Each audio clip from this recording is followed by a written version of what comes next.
Welcome to Suam Malam. Thank you banget udah ngeklik videonya. Dan ini adalah cerita horor yang ke-33 di channel Suam Malam.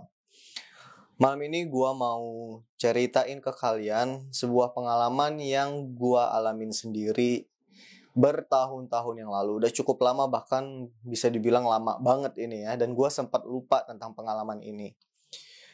Gue tiba-tiba aja keinget nih sama pengalaman ini gara-gara beberapa hari yang lalu gue ngelewatin sebuah vendor makanan ringan ya, vendor jajanan gitulah.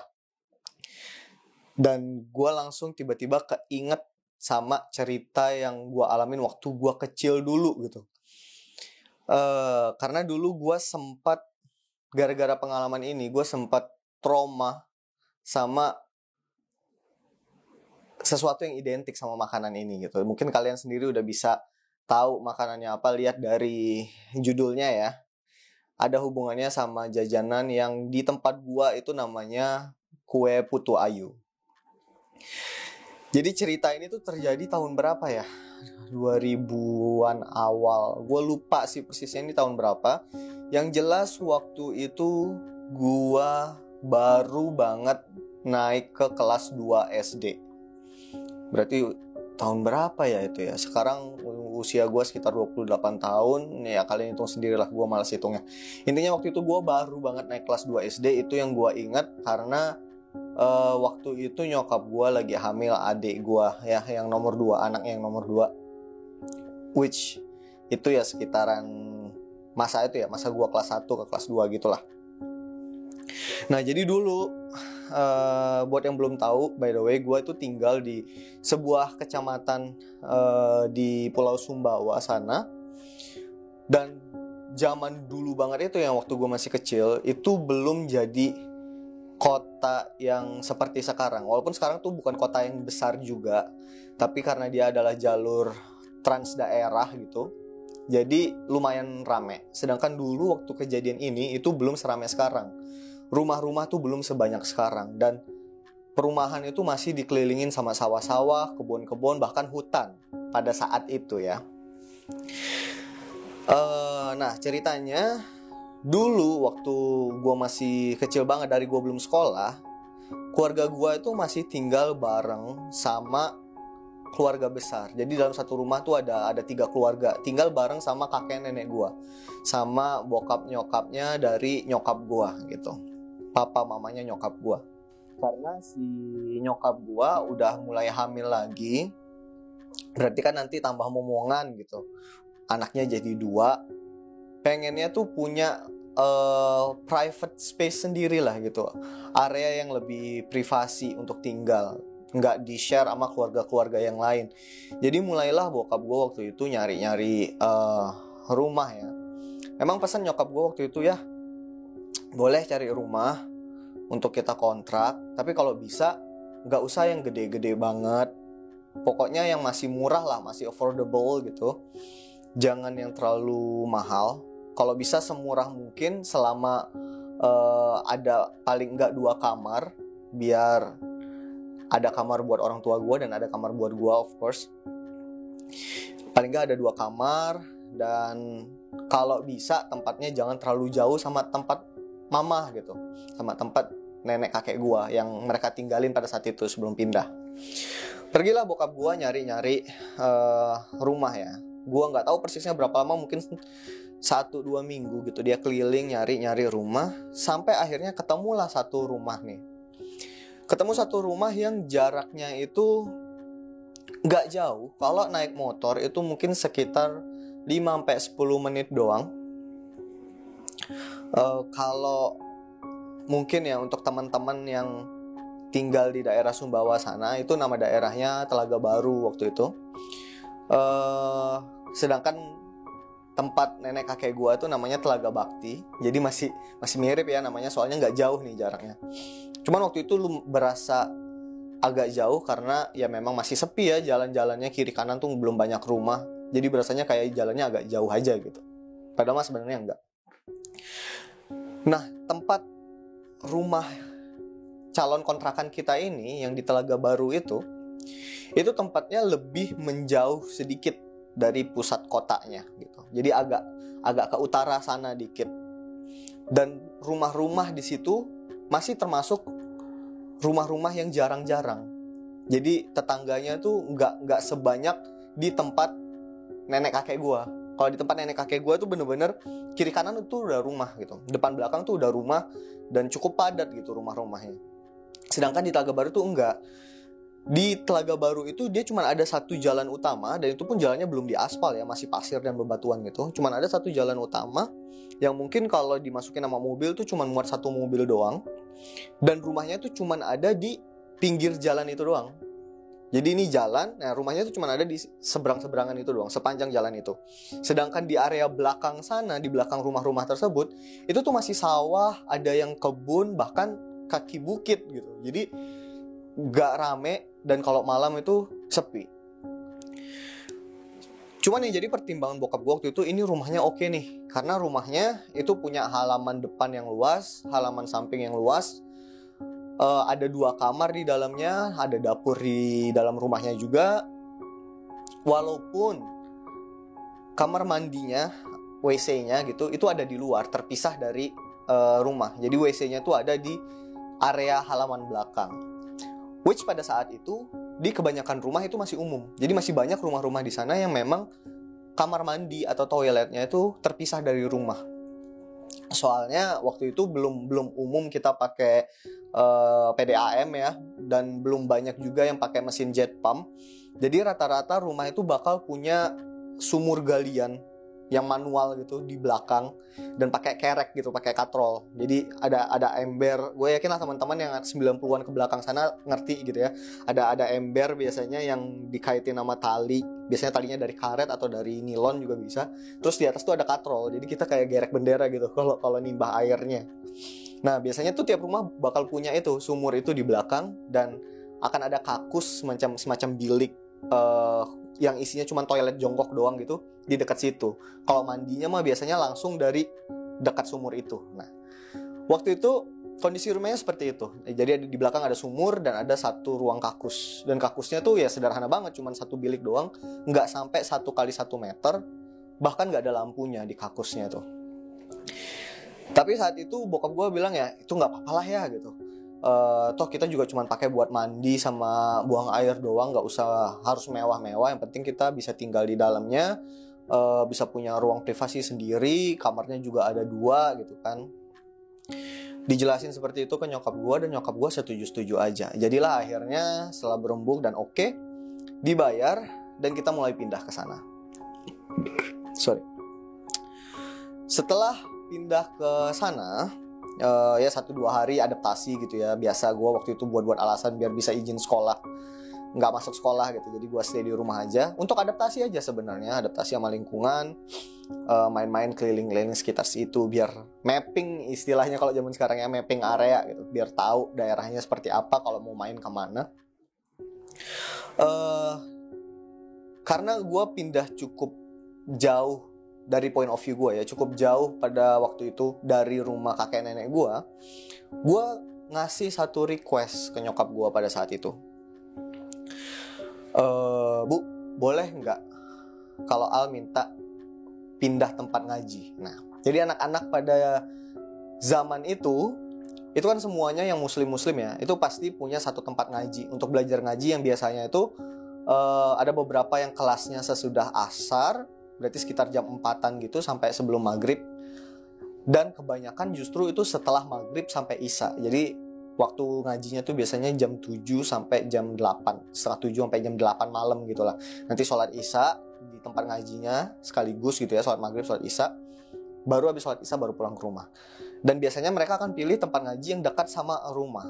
Nah, waktu itu tempat ngaji gue tuh dekat banget sama rumah kakek nenek gue, which di situ ada masjid ya dekat situ. Jadi gue ngajinya di situ, di masjid. Ada satu perkumpulan gitulah, tempat belajar ngaji. Nah, itu cukup jauh dari tempat yang baru, yang di Telaga Baru. Jadi gue request, Bu, pengen pindah tempat ngaji dong yang di dekat-dekat sini. Akhirnya di waktu-waktu adaptasi di hari-hari awal itu, nyokap gue keliling daerah situ untuk cari tempat ngaji yang baru. Sampai akhirnya singkat cerita aja, ketemulah satu tempat ngaji yang baru. Jadi ada seorang guru ngaji, seorang ustaz gitu yang punya rumah di dekat situ. Cuman rumahnya itu terpisah dari kelompok rumah-rumah kita di situ yang gue bilang tadi, satu jalan isinya rumah. Itu dia terpisah. Jadi dia di area belakang sana ngelewatin sawah. Ada satu rumah doang gitu, satu rumah. Jadi semacam kayak tokoh agama di daerah situ tuh dia satu-satunya. Dan anak-anak di sana, anak-anak kecil yang seumuran gue yang di sana, semuanya tuh pada ngaji di situ. Akhirnya gue didaftarin lah di sana. Hari pertama gue ngaji, gue lupa ya harinya hari apa. Yang jelas waktu itu nyokap gue nganterin gue sekitar jam setengah 6-an gitu. Pokoknya beberapa menit sebelum waktu maghrib. Dia nganterin gue sekalian nunjukin jalan.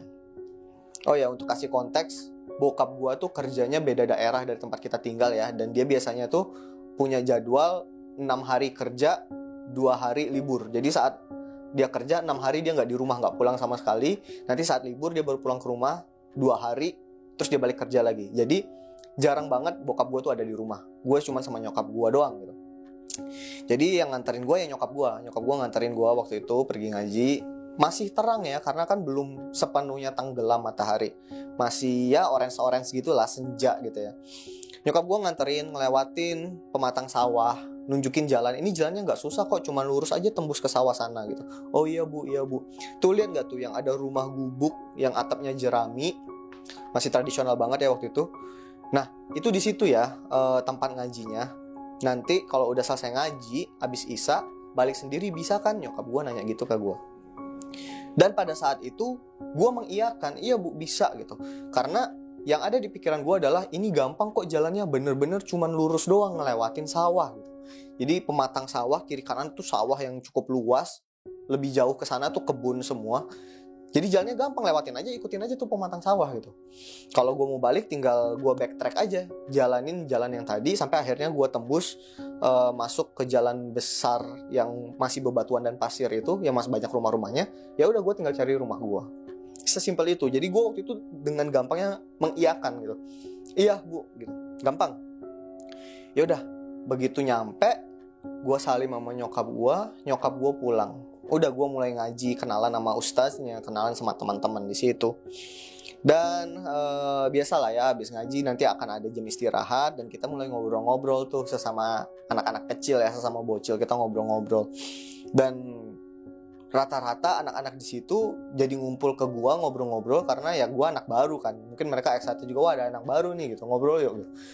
Jadi gue banyak ngobrol-ngobrol di sana, ngomongin berbagai macam hal yang berhubungan dengan tempat itu. Kayak mereka biasanya main di mana, mereka biasanya jajannya di mana, di kios yang mana, ada makanan enak, makanan enaknya itu apa yang biasanya mereka beli, segala macamnya. Sampai ada satu omongan yang gue nggak expect itu bakal come up gitu. Adalah beberapa anak-anak yang usianya waktu itu cukup jauh dari gua, mungkin anak-anak yang SMP atau mungkin udah kelas 6 SD gitu ya, badannya udah gede-gede ketimbang gua waktu itu. Mereka ngomong, ya Al, hati-hati kalau pulang nanti dijemput nggak gitu. Nggak dijemput, saya berani kok sendiri. Gua dengan pedenya ngomong kayak gitu. Hati-hati pulangnya. Hati-hati kenapa? Iya itu kalau udah lewat sawah, itu biasanya kalau malam-malam suka ada yang gangguin, suka ada yang ngikutin gitu. Pada saat itu gue belum sepeka itu untuk mengerti arah omongannya itu kemana. Jadi gue ngebayanginnya itu lebih ke kayak orang jahat gitu. Oh iya ntar hati-hati takut ada orang jahat gitu. Pemikiran gue kayak gitu. Tapi udah kita nggak ngobrol lebih jauh lagi. Sampai akhirnya waktu istirahat selesai, kita sholat isya. Terus udah biasanya zikiran sebentar sampai jam 8 malam. Nah jam 8 malam kita bubaran. Anak-anak masih pada bawa obor, termasuk gue juga pada saat itu bawa obor yang dari bambu, terus ujungnya dipakein minyak tanah, terus dikasih kain gitu ya, kain perca, kain bekas, dinyalain. Udah, kita pada pulang. Untungnya, kayak yang gue bilang tadi, jalan menuju rumah si ustaz guru ngaji ini, itu cuma ngelewatin pematang sawah. Jadi nggak ada jalan lain untuk menuju ke sana, kecuali kalau mau becek-becekan lewat tengah sawah gitu ya.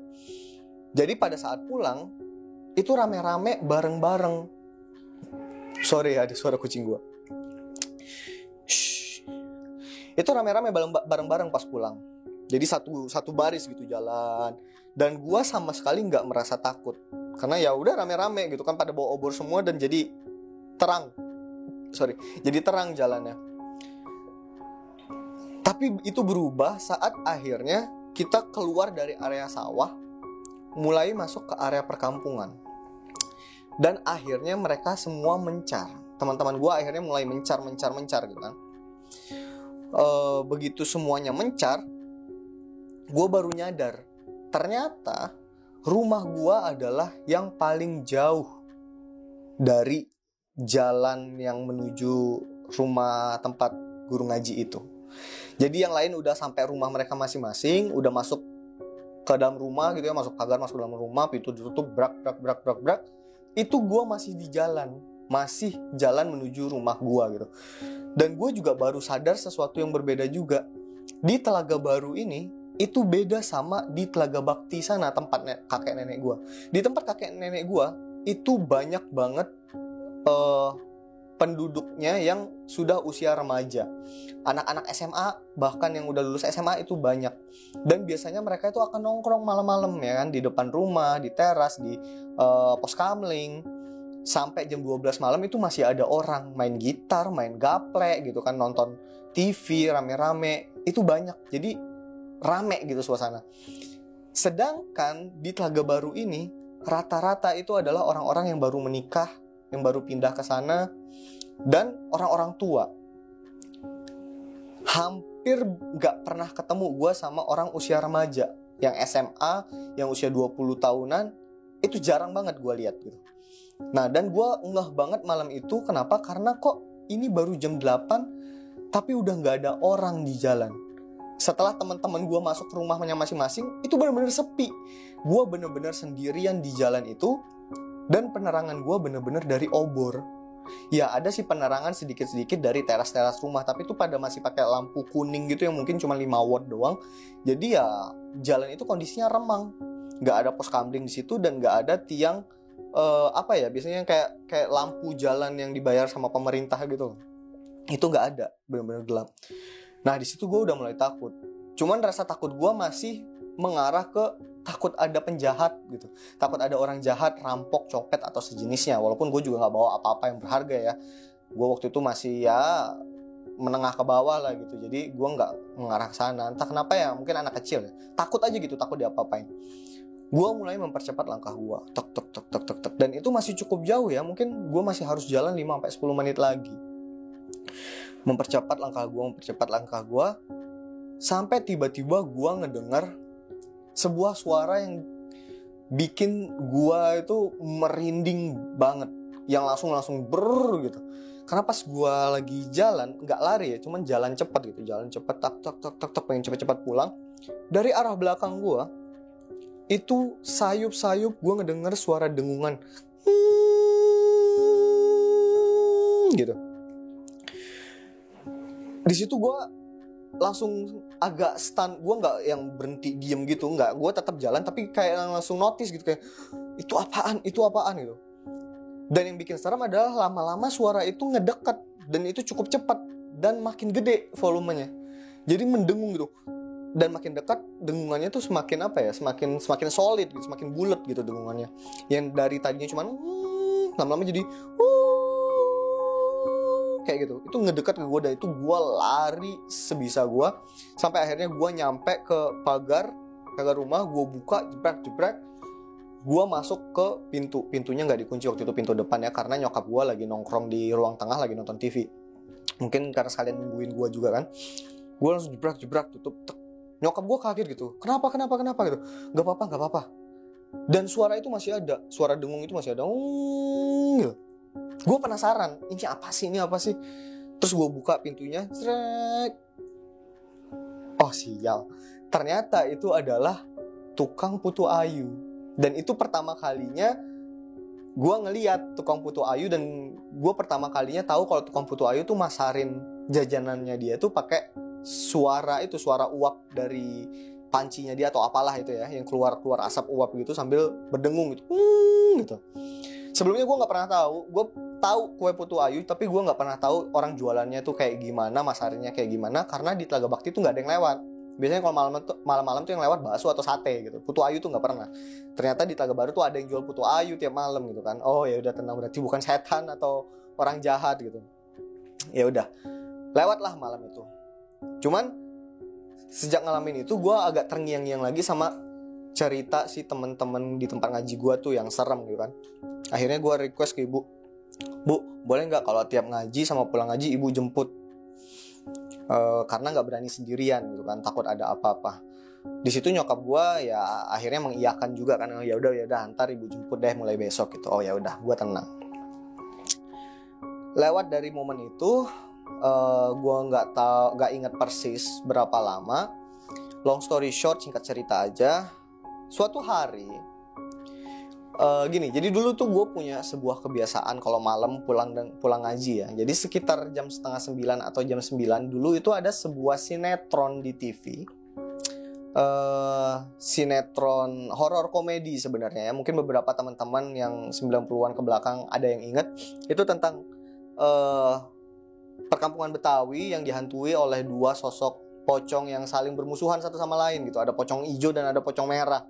Gue nggak perlu sebut merek lah ya. Tapi itu horor komedi sebenarnya. Begitu dewasa, kalau gue coba nonton lagi, gue agak cringe juga gitu kan, horor komedi.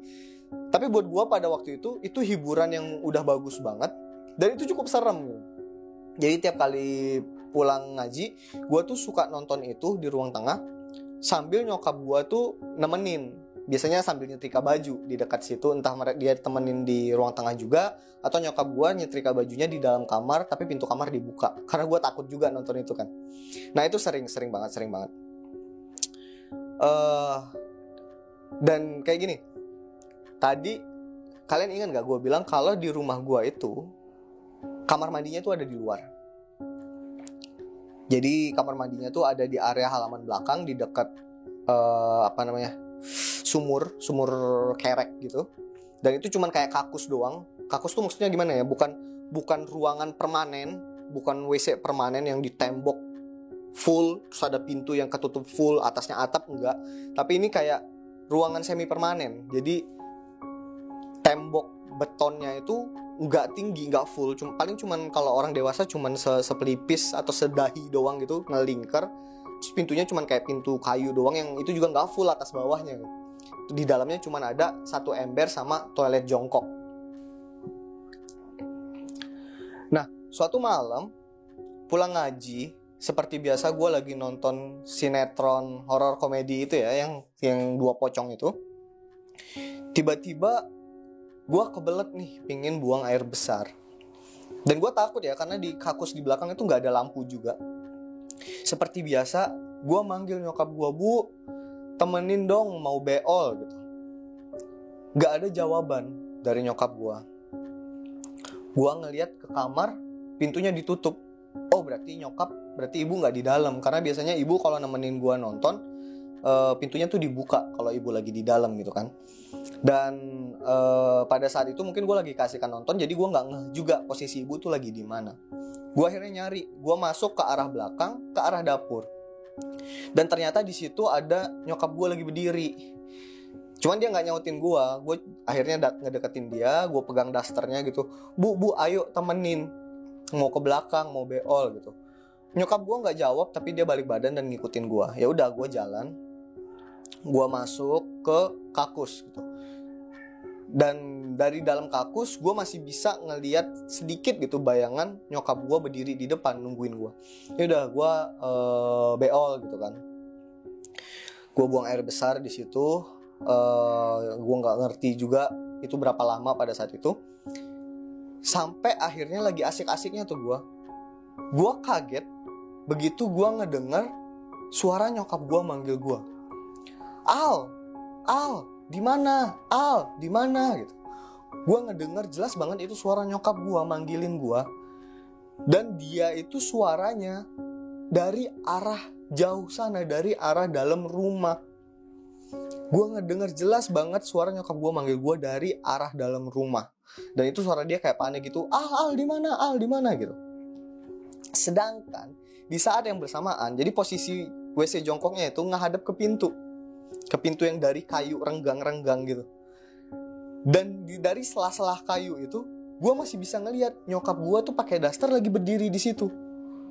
Di situ gue langsung panik, gue langsung ketakutan dan gue langsung nangis. Nangisnya tuh sekuat tenaga, teriak manggil nyokap gue, ibu, ibu, ibu, kayak gitu. Gue nggak tahu nyokap gue yang bener itu yang mana, yang ada di depan pintu atau yang ada di luar. Yang jelas gue teriak gitu, ibu, ibu, ibu, ibu, ibu. Gak lama gue ngedengar suara kaki gitu, lari ke arah gue, tak tak tak tak tak tak tak tak tak tak.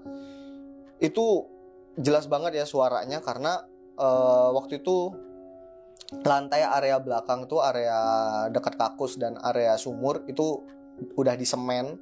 Dan kalau nggak pakai semennya tuh bukan semen yang bersih ya, jadi cuma semen hitam, asal semen aja gitu biar nggak tanah.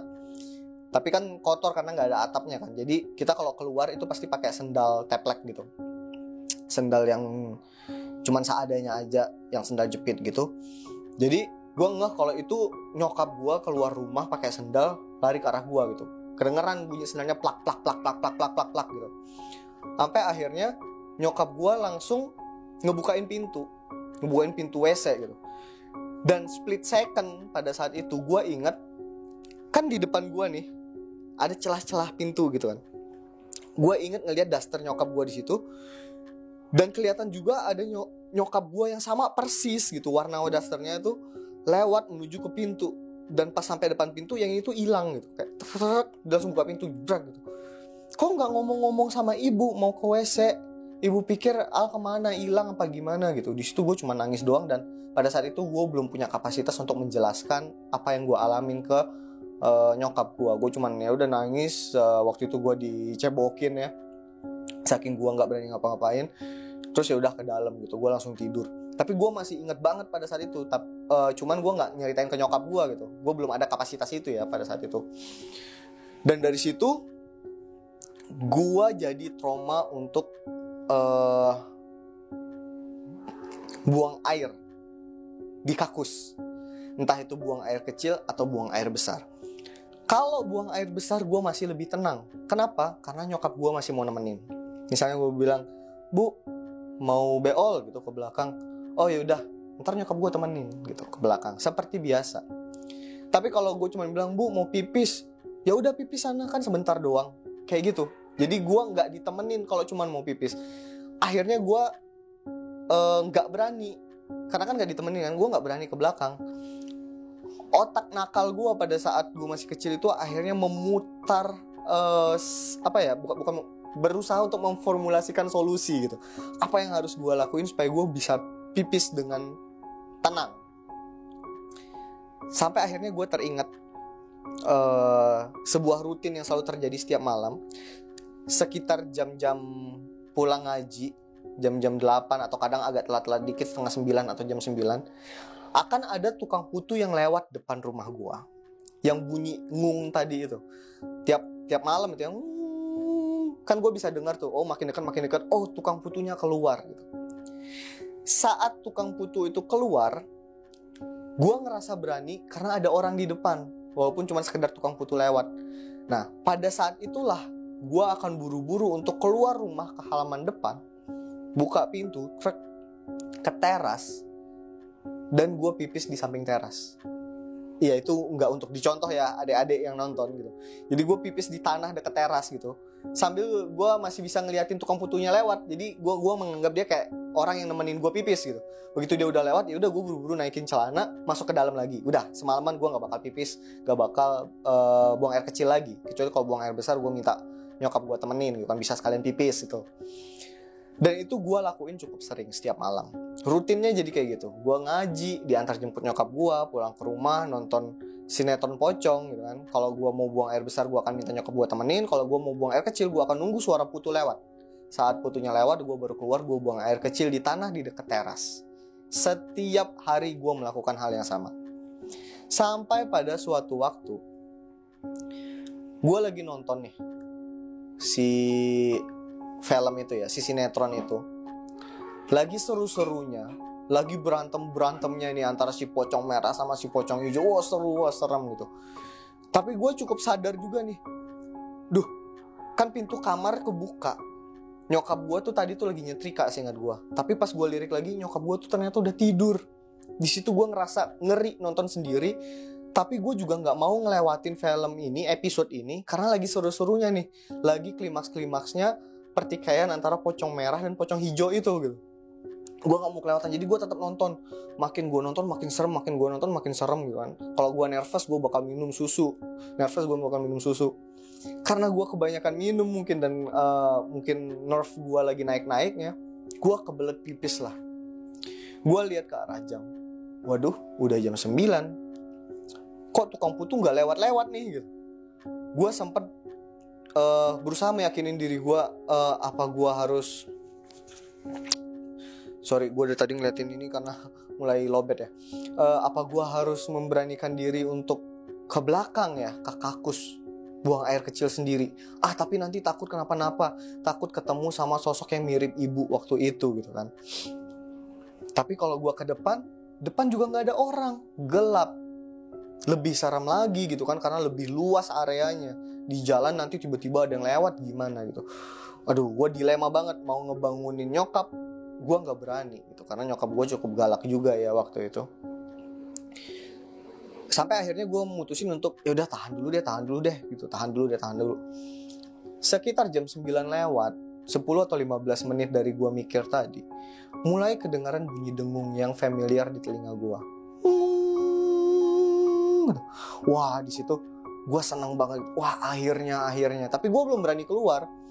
Gue pengen keluarnya itu pas bener-bener dekat gitu kan. Mungkin jarak 10-15 meter dari depan rumah gue baru mau keluar. Jadi gue tungguin sampai suaranya itu makin ngedekat, makin kencang. Ya benar, suaranya tuh makin lama makin dekat dan makin kencang. Cuman ada yang aneh sama suaranya. Suaranya ini agak putus-putus, nggak kayak yang sebelumnya. Kalau biasanya kan suaranya nyambung tuh, nggak ada jedanya. Nggak ada jedanya. Kalau ini tuh ada jedanya. Jadi kayak tape rusak gitu. Kayak gitu. Terus menerus kayak gitu dan makin kencang. Di situ hati kecil gue waktu itu ngedengarnya justru lucu gitu ya. Duh, ini kenapa nih gitu? Ini kompornya rusak apa gimana nih? Ke sumpel serutan kelapa apa gimana gitu kan? Cuman gue nggak ambil pusing waktu itu. Begitu udah dekat suaranya, wah gue langsung buru-buru keluar, ambil gagang pintu, truk. Gue langsung buang air kecil. Gue udah nggak ngeliat kiri kanan lagi, langsung buang air kecil ke sebelah kiri sana waktu itu. Turunin celana, buang air kecil gitu kan. Udah sahdu banget deh waktu itu. Dan timingnya itu gue udah terbiasa kan, setiap malam timingnya tuh selalu jarak dia 10 meter dari rumah, gue langsung buang air kecil. Dan dia bakal makin mendekat. Dan biasanya gue akan selesai buang air kecil itu pas posisi dia di depan rumah gue. Jadi gue bakal balik lagi. Dan itu malam itu bener gitu juga. Suaranya tuh gue masih buang air kecil terus sampai akhirnya gue udah mulai tetes terakhir gitu kan, udah mulai yang sampai gemeter sampai gitu itu udah dekat tuh suaranya tuh, udah kayak yang jadi jarak tempat gue buang air kecil ke pagar depan itu cuman kayak 2 meter doang, jadi itu suaranya kencang banget kayak gitu. Begitu gue selesai naikin celana kan, set, gue puter balik dong mau masuk ke pintu rumah. Pas gue puter balik, set, ngeliat ke depan. Di situ gue, padahal baru habis buang air kecil ya, di situ gue berasa kayak ngompol lagi gitu di celana. Karena bukan tukang putu yang gue lihat. Gue di situ stand berdiri dan gue ngelihat sosok yang selama ini kita kenal dengan nama kuntilanak. Di situ gue ngelihat perempuan yang rambutnya megar, gede banget dan panjang, pakai baju putih lusuh terusan, tapi baju putihnya tuh bukan yang lurus pas badan gitu, enggak ya. Ini lebih kayak kain gitu, jadi lebar gitu. Mungkin kalau 2-3 orang masuk di kain itu tuh bisa gitu. Jadi lebar, kelihatan tuh lebar, kainnya lebar, rambutnya lebar gitu kan, gede gitu jadi sosoknya. Itu ngelayang di depan pintu pagar rumah gua, melayang, dan melayangnya tuh naik turun gini, kayak gini. Gue nggak ngelihat mukanya karena sudut pandang gue ngelihat dia dari samping gitu. Jadi dia lagi, kalau gue ngelihat ke depan kayak gini, pintu pagar gue di sana, dia tuh lagi jalan ke arah sana. Jadi tadi dia dari sini jalan, dan suara yang gue dengar tuh ternyata adalah suara dia. Dan gue cuma bisa diem ngeliatin dia di situ. Dia lanjut jalan, terus lanjut jalan kayak gitu. Situ gue benar-benar stun banget. Dan saat dia udah lewat jauh ke sana, ke ujung, suaranya makin kecil. Itu baru gue bisa gerakin badan gue. Gue balik ke dalam, kunci pintu, ngebangunin nyokap gue gitu kan. Bu, tadi ada ini. Nyokap gue cuman ya bangun. Mungkin dia mikir anak kecil gitu kan.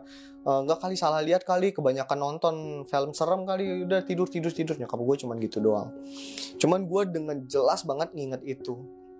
Dan keesokan harinya saat jadwal gue pergi ngaji lagi, diantarin sama nyokap gue seperti biasa, gue cerita itu ke teman-teman gue. Semalam gue ngeliat ini.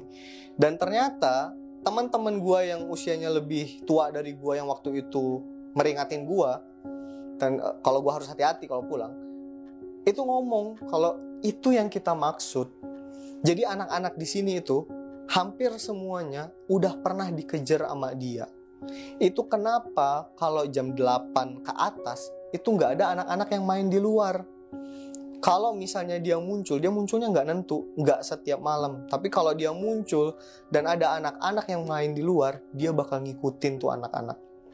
Itu kenapa anak-anak sini gak ada yang main di luar kalau malam. Semuanya tuh takut pulang ngaji pasti langsung masuk ke dalam rumah. Di situ baru gue tahu. Dan dari situlah setiap malam gue nggak akan berani keluar.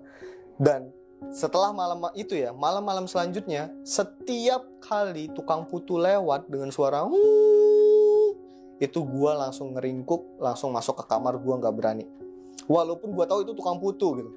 Cuman suaranya tuh mirip banget. Jadi kalau kalian teman-teman ya, kalian googling aja atau YouTube aja suara vendor putu itu ya, putu ayu namanya kalau di tempat gua, kayak gimana, kayak gitu, dengungnya tuh kayak gimana, pitchnya.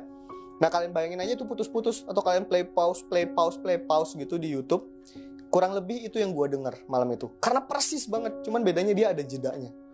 Nah setiap kali gue denger suara putu, gue tuh nggak berani, gue bakal langsung meringkuk ke nyokap gue akan langsung masuk ke kamar. Dan itu cukup lama ya, mungkin sampai gue SMP, tiap kali gue denger suara putu, gue langsung panik sendiri, kayak langsung kayak gitu, karena masih keinget sama suara si sosok kuntilanak yang megar banget itu. Ya segitu aja ceritanya kurang lebih. Sebuah cerita yang tadinya gue nggak rencanain buat nyeritain malam ini. Cukup lama ya gue nggak cerita, sorry banget, karena ada sesuatu yang lagi gue urus. Cuman sekarang udah done, jadi insya Allah gue bisa rutin lagi. Tadinya ada beberapa cerita yang gue mau sampein. Salah satunya cerita gue juga.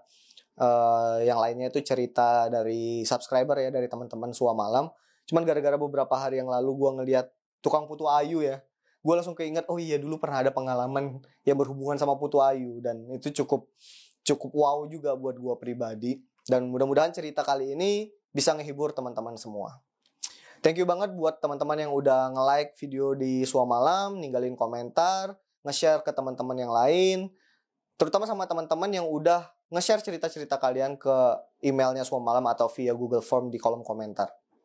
Gue appreciate banget cerita-cerita kalian. Gue bakal bacain semua cerita-cerita kalian. Maaf kalau yang ceritanya belum sempat gue bacain. Insya Allah bakal gue bacain. Gue bakal kurasi semuanya yang cocok sama tone cerita di Sua Malam. Dan gue bakal share ke teman-teman yang lainnya biar semuanya bisa nikmatin. Thank you banget semuanya. Dimanapun kalian berada, gue harap kalian tetap baik-baik saja, kalian tetap sehat, dan tetap tungguin cerita-cerita di channel Sua Malam. So I think that's it for tonight. I see you guys in the next story.